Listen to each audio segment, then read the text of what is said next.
హరి ఓం తత్సత్. శ్రీ మాత్రే నమః. అందరికీ నమస్కారం.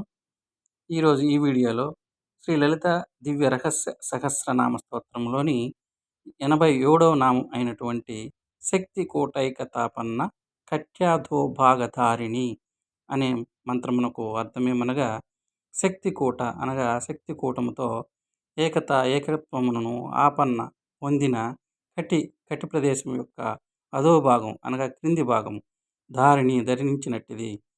అమ్మ పంచదశి మంత్రంలోని తృతీయ కూటమే దేవి కటి ప్రదేశమునకు క్రింది ప్రదేశంగా గలది. ఈ మూడు కూటములలోని క్రింది కూటము శక్తి కూటము. ఈ తృతీయ కూటంలో 4 అక్షరములు కలవు. దానికే శక్తి కూటమని పేరు.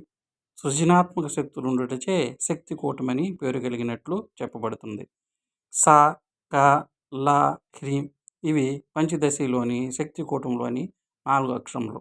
హరి ఓం తత్సత్.